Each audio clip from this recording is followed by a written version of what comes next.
Hi, how are you, sir? Good. How are you doing? Doing well, doing well. Thank you for your time. Well, yeah, I've just been, kind of new to the issue. There's a lot going on in this town these days, but Yeah. yeah, but this is a big issue that I feel like could change a lot of the way the city's built. So, can we start from the beginning? Like, how long have you served on the Planning and Sustainability Commission? Um, Over 10 years, so about 10 and a half years. Okay, That was on up to April of 2019. Yeah, April of 2019. April 9th was my last day. My last vote was Residential Infill Project. oh, really? Okay. Yeah, Was that a a? disappointing end to a. Mhm. I thought it was I mean, I really enjoyed my time on the commission and serving. Okay. Yeah, did you, was your stead up, or did you step down, or you just ready to move on? It just I still had like another year, but I'd been there 10 years, and it just felt time to leave. Not I wasn't pushed out or anything. It was just I've been chair, vice chair. I started under the original planning commission, and then we went to the PSC, the Planning and Sustainability Commission, and so it just was time. Yeah, it makes sense.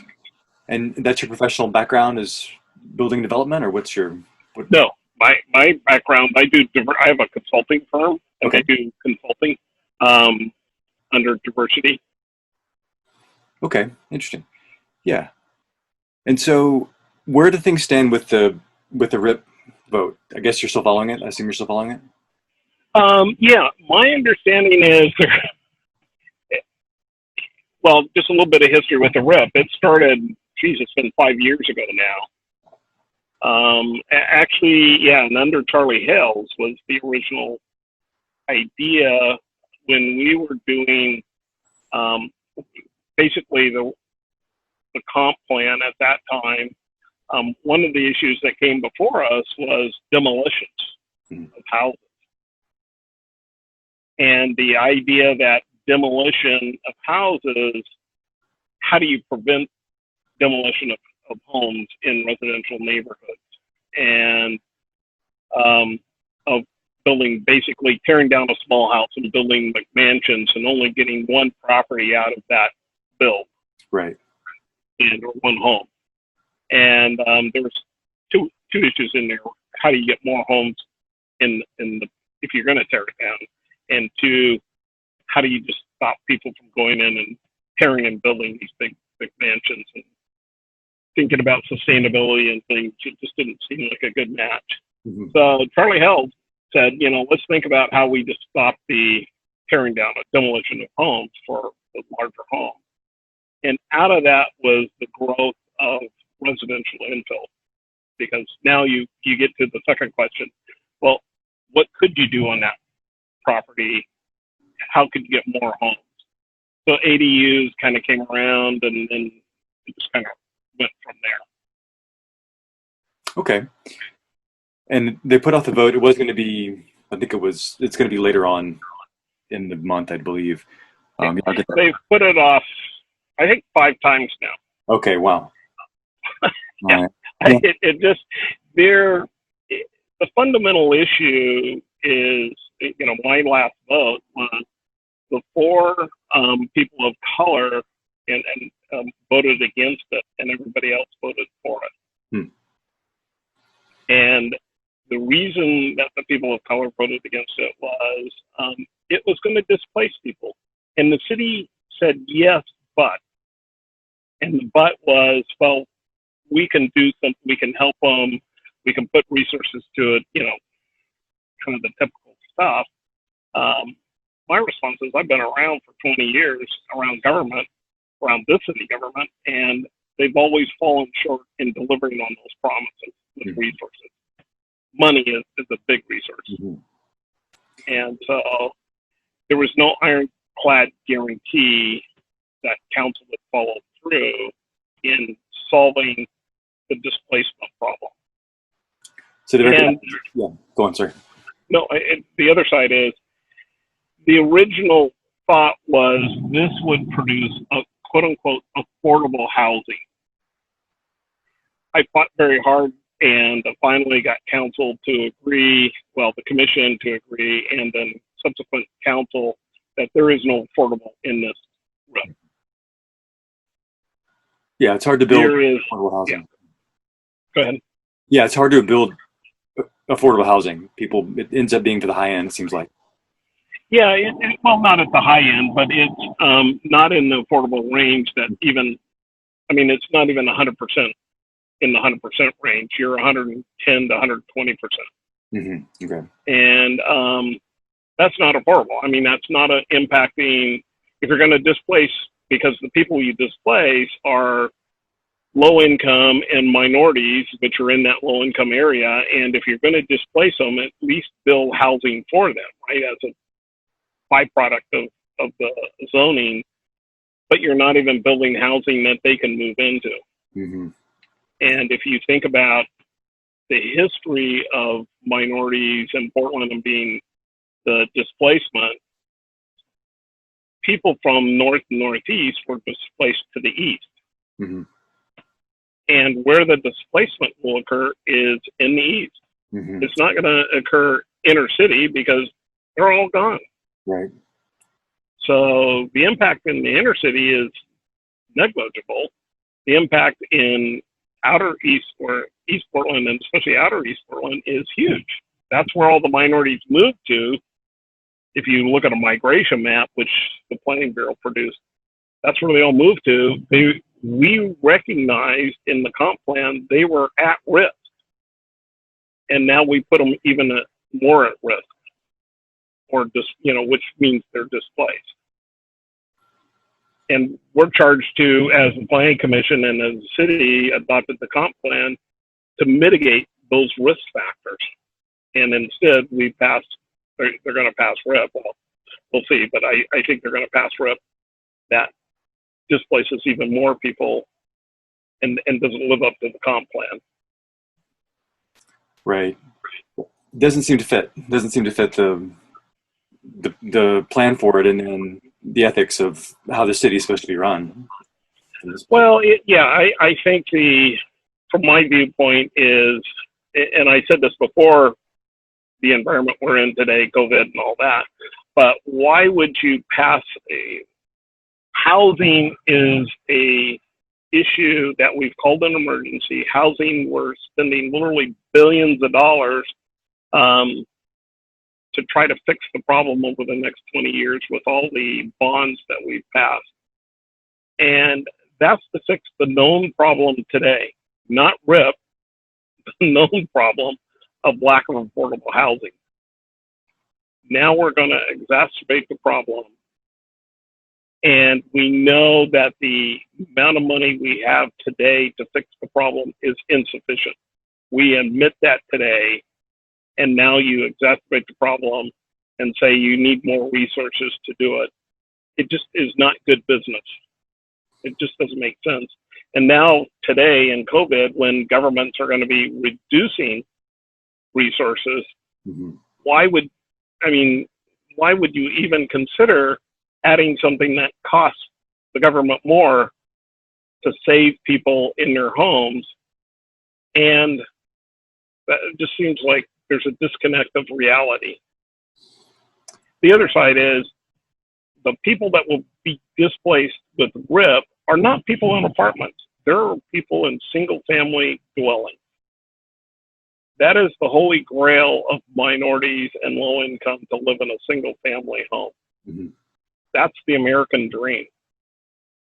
That's what immigrants come to this country and want to live in a home with a little backyard.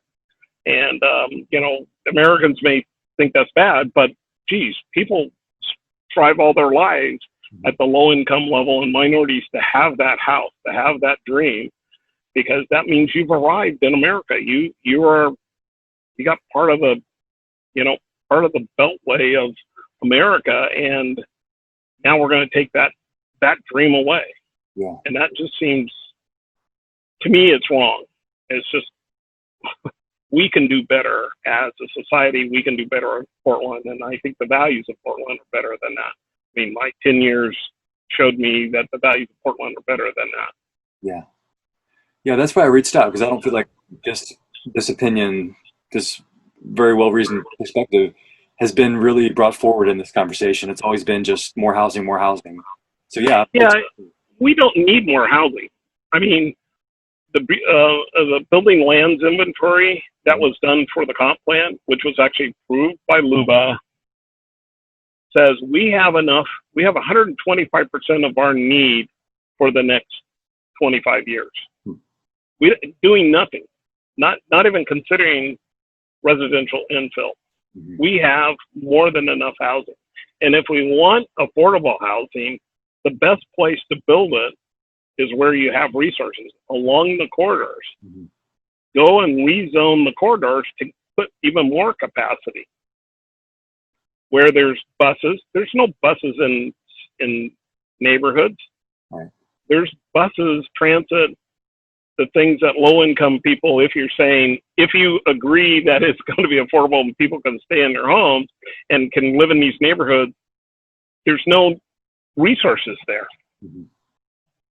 So put them where there's resources. Put people of affordability in the corridors where there's transit, there's services that they can get to. That makes good business sense and good government sense. Not, I mean, I understand the idea, but the idea doesn't translate to actuality. Yeah. And you made these powerful statements like early last year with the vote, in front of the vote. Has there been any mitigation to the way this is being pushed forward that you've seen? No. They're trying to solve that central problem that I brought up. How do you address the displacement? So everything that you see around the delay is how do you address that? And so you can't address it, and it's getting harder to address because prices are still going up. So you can't address it with small measures kind of biting at the edge. And every time you think about some of the things they put on, they cost money. And where are you going to get the money? So who are you taking it from? And single family housing is the single hardest thing to solve and the most expensive in the housing market when you think about affordability. It is, I started my career in Portland and I was on the PCRI board, and we had, when Gretchen Kapori and Eric Sten and the group, the county all got together and took over all those houses, dilapidated single family houses, over 300 of them in Portland. I was on the board there to help clean that up, and that is a very expensive process. It took them 20 years to kind of dig out of that.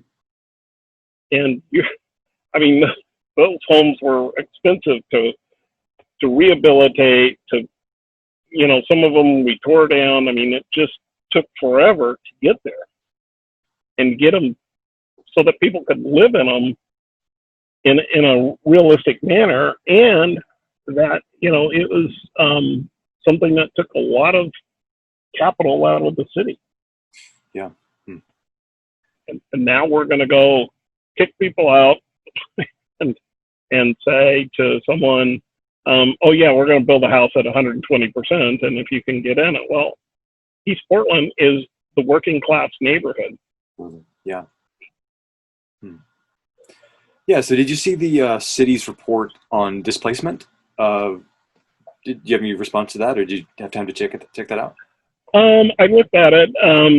The problem is it does not take everything into account. But it underlying it. This is what I'm saying. It still recognizes that there's displacement.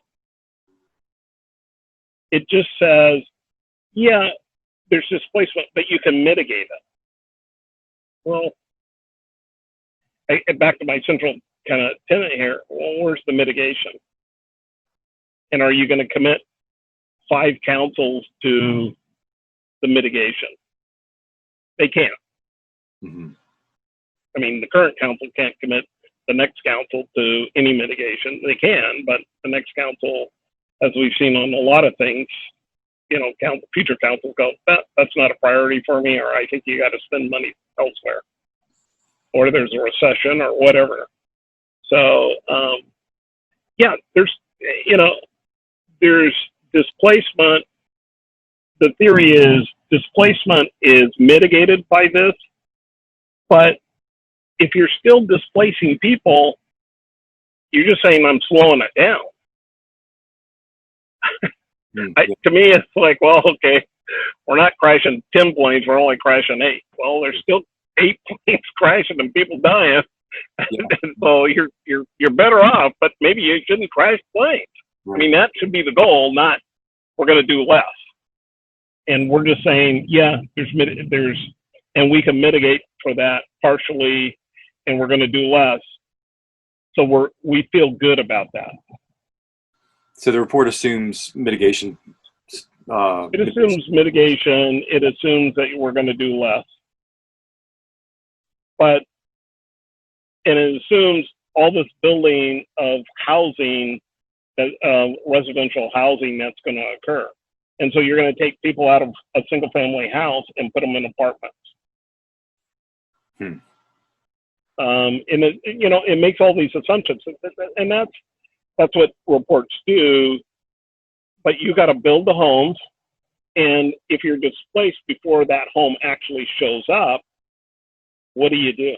Right. If you move to, people are moving now to Salem and the kind of the hitherlands. If you move to those places, well, are you moving back? Right. I mean, you look at the northeast return policy. That's hardly working. Mm-hmm. So I mean, go ahead. The return policy, that's fairly new, correct? Yeah, it's been in place 5 years or so. And they're pouring a ton of money into it. I mean, Crossville Portland's pouring a ton of money to bring people back to Northeast Portland. And there hasn't been the gains that they expected, from what I remember. No. You look at the report online, and council was upset because there's no one coming back. And the people are upset because they're being told, come back, but I got to come back. I got to be, 100% of median income to come back. Yeah. How's that going to work when I work $15 an hour? Yeah, and you reestablish your life and your networks, and it's expensive. And yeah, I mean, much less the impacts of moving families is to the children and the school system and a whole bunch of things. Yeah, and the neighborhood's changed. That's another thing. Yeah, well, that's the issue too. Is you think about the businesses out there. If you start getting rid of the people of color and the low income that shop at certain stores, just like Northeast, the business is closed because their clientele's gone. Right. And so the secondary impact is the businesses go away. And yet other businesses come in, but those are not the businesses that serve the people that are remaining. Right. Yeah. So anything else you feel like people are? I think the other thing is, and this is, I mean, you can talk to the Fair Housing Council, the Federal Fair Housing Council, but there is a good possibility this thing violates federal law.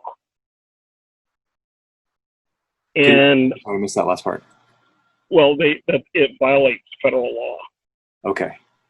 There's a fair housing that you cannot discriminate against women and minorities in your housing policies.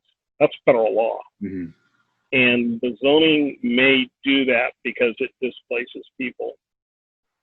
And probably the interesting thing, because of the world I live in, which is around disparity studies, the city is very, very close to almost having a disparity study that's showing that disproportionately people of color are going to be displaced because of this policy.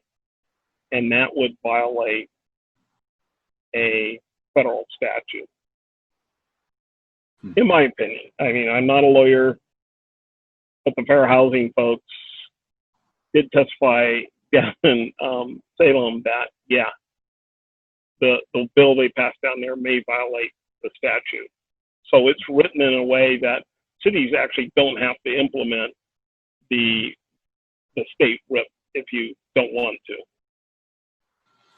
What's the mechanism for enforcing that federal law on the state level? Well, someone will bring a lawsuit against the city of Portland, Okay. and then the city of Portland's got to prove that they're not disproportionately impacting minorities and people of low income. Mm-hmm. And the problem is those are very expensive lawsuits for a city to prove that. It's at least $1 million, and no one. The city of Seattle, if you look at what they got very close, and they just kind of bailed out and did they did a modified RIP. They did really no impact RIP, and because I think they peered into that can and said, we'll be here, spend $3 or $4 or $5 million or more because no one's ever done it before. And the first one's always the most expensive and probably lose. And then, it becomes the case that goes to the Supreme Court. And, that's just a no-win. Who wants to be trying to prove that they're not disproportionately, from my viewpoint, does the city really want to have to go to court to prove that they're not disproportionately impacting minorities? Is that what council wants to spend their money on? Yeah. I mean, if there's a hint of that, why go down the road? Right. And then why would you do this? I just don't understand why council continues to try to solve the Rubik's Cube of this. I don't know that it's solvable. I mean, they've delayed it and they've delayed it and they've delayed it, and I mean, it's at least 2 years behind in terms of a vote. Mm-hmm. And I suspected if they don't get it solved this year, I don't think it gets solved. Right. The other side, I would just say this politically, the reason the neighborhoods are very upset on this issue is RIP. I mean, the reason the neighborhoods are upset is RIP. The reason that Chloe has, who she has running against her, he ran on one issue with the neighborhoods, RIP. Mm-hmm. One issue. I mean, that's, the mayor had 19 people, and as far as I could tell, 14 of the 19 ran on RIP. I mean, people are running against people, not for them. Right. And the neighborhoods are upset about this. They don't want this. Mm-hmm. I mean, and that's not a diversity issue. That's not a displacement issue. It's back to this American value. You have a single family dwelling, and this changes it to your street goes from a local street, and you may have, if you think about 50 feet and 250-foot block, you have 5 homes down one side, 10 homes. Now you could have, it's almost like 80 homes down there. I mean, because you can put 4 on a property. So 4 times whatever the 25, 100. Yeah, it's 100. So yeah, you got 100. So you could have 100 families living on your street where you only have 20. You think about 10 today. Mm-hmm. That's crazy. Yeah. I mean, that's a hotel. Yeah. And what do you do? I mean, think about the impacts of that, the cars, the traffic, the noise, everything. Yeah. And I know the system, and I say the schools and everybody says we can handle that. But it's the unintended consequences of that you don't know. Right. Yeah, we're kind of in a new world now with post-COVID and where the economy's at.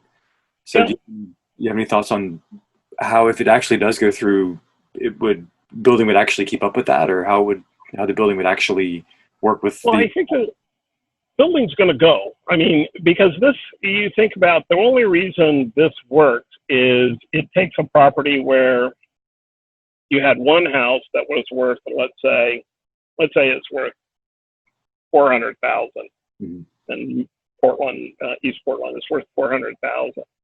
Now you can take that same piece of property, and if you're renting it, let's say you were getting $2,000 a month, and we're just going to use that as a number. Well, now you can get, 4 times that, tear it down and put up a house that gets 4 times that property, 4 times that, or sell 4 units on that property. That means the land, the residual value of the land is very valuable. As soon as you pass it, the land is valuable. That's what causes the displacement, because my property at $400,000 is probably $100,000 land and $300,000 home, somewhere maybe 150, 250. All of a sudden the land just skyrockets because the land is 4 times as valuable. That residual value means the home, I don't need the home. I need the land to get the value that I can then, a developer can go in and take a piece of property, and it's good business. I'm not saying that it's not good business to go in and take a piece of property, tear down the house and build 4 units or 3 units. That's if you and I had that property, yeah, that's what we'd want to do, because we want to maximize our profit. That's why we bought it. We didn't buy it. We're not philanthropists. We're I mean, maybe I don't know, but it's just, the local folk are going to have that that view, and we need to, there's no way to stop that. That's just the economics of the situation. That's why it works. That's why the houses are so expensive, because now you take the same piece of land, it doesn't go down in value, it actually goes up in value, and now you got to build the home at market rate. Right. So yeah, it would work. I mean, the problem is the money to administrate the program, again, this is government, are we going to have the resources to help people that are displaced? Are we going to have the money? You own your home now. You're in your home. You're making the payment. Whether or not you can buy another home, even if you get top dollar for it, I doubt it. You get $400,000 for your home. Let's say 450, 500. Can you go back in Portland and buy the same 2-bedroom or 3-bedroom home in Portland? Yeah. Nope. So You just can't do it. So you got $500,000. You made a little money, and you leave. Yeah. And I'm not just saying, hey, people shouldn't sell their homes, but they ought to be given the opportunity to take advantage of that rebuilding opportunity like everybody else. So you got to spend resources on that. It's homeowner education. Yeah. And I don't know how you do that if you're not addressing putting resources to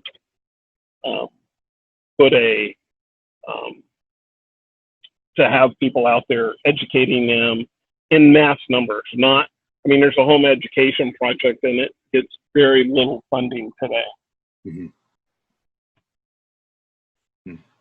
Yeah, it seems like it'd make it harder for first-time buyers to get into the market too, if you're competing with redevelopers.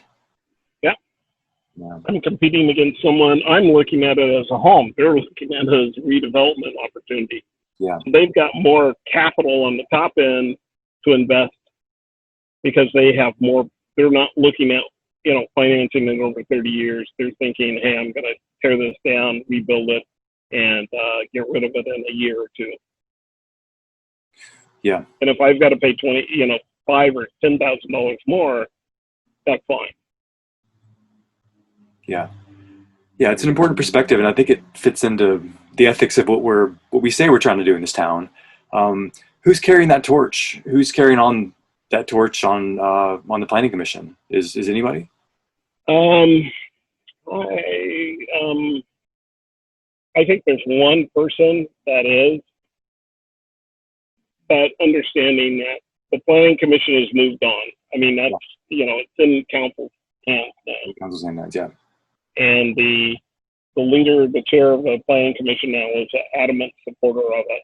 And so he's a developer, nothing against him, it's just he's an adamant supporter. So you're kind of, we're kind of at that level of what do you do? Yeah. It's down. Yeah. I mean, Amanda is the torch on council that's really kind of bringing this, right? Okay. I didn't know. But, I think she's kind of alone. But politics have changed. I mean, elections occurred, people didn't win and so you have a delay. Yeah. I mean, you have Chloe in the fight of her life, and the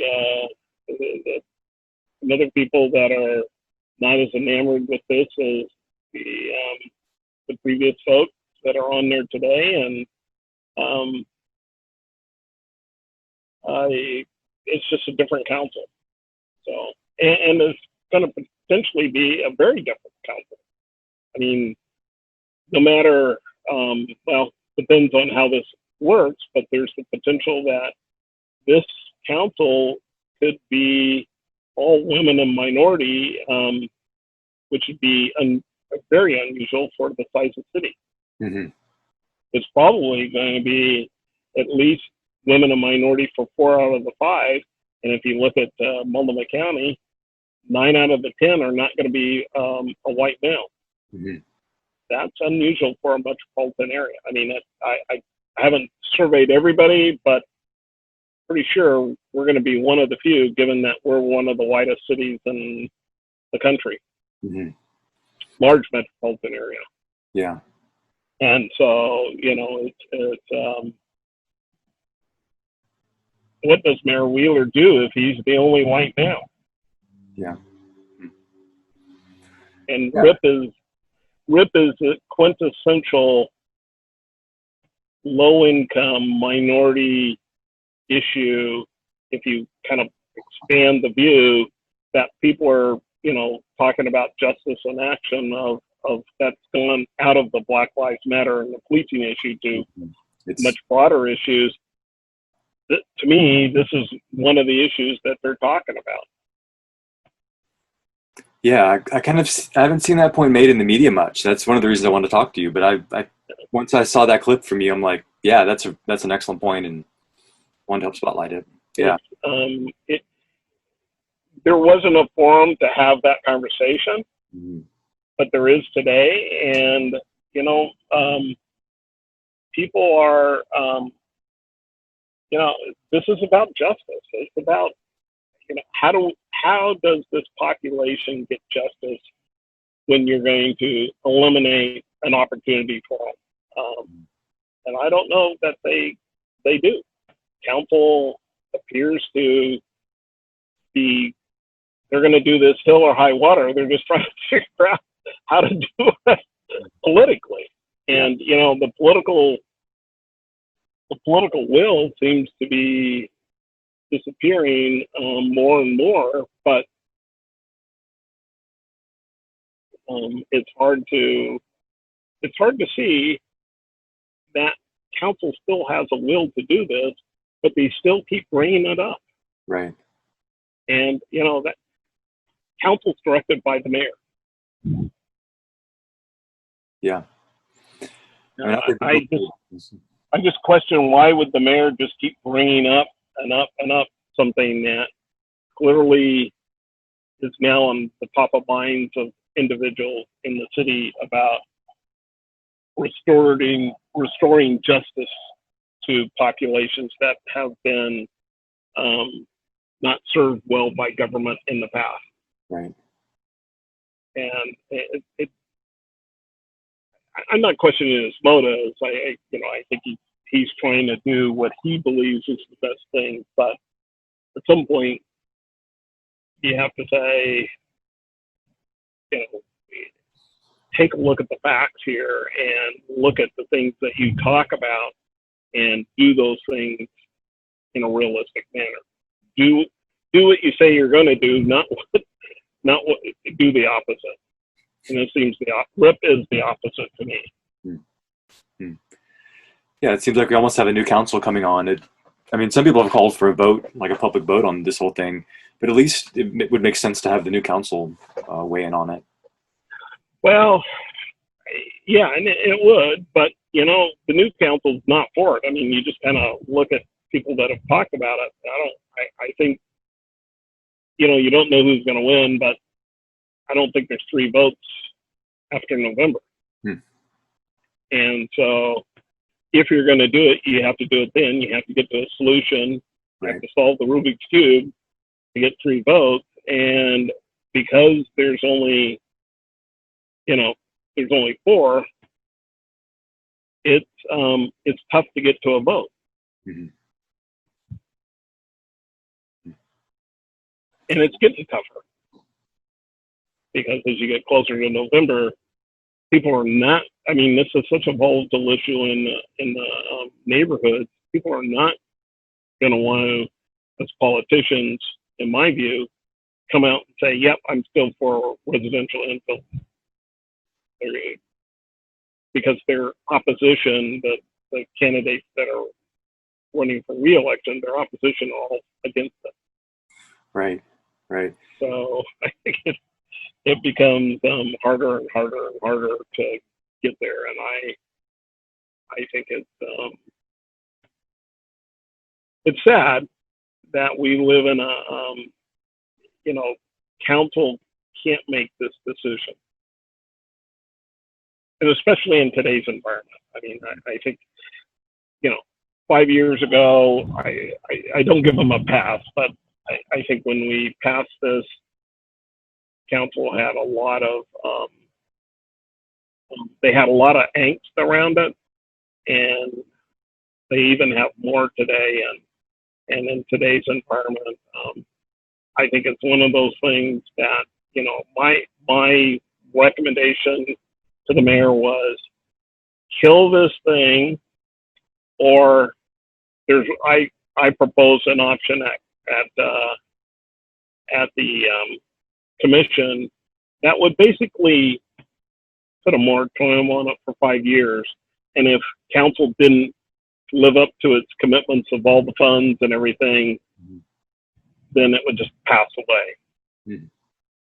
And, but the argument is, well, the state said, well, let the state take us to court and let the state fight the discrimination lawsuit. They face that. The state's not going to do that. So call their bluff and, and by the way, for the city of Portland to implement this, the state only set aside $3 million or $4 million. It'd take $5 million just for the city of Portland.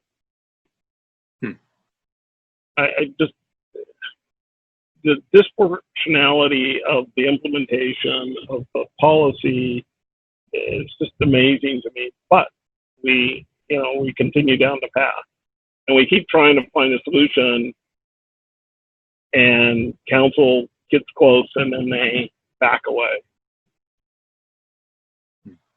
So that the $3 to $4 million, that's to implement the rezoning policy?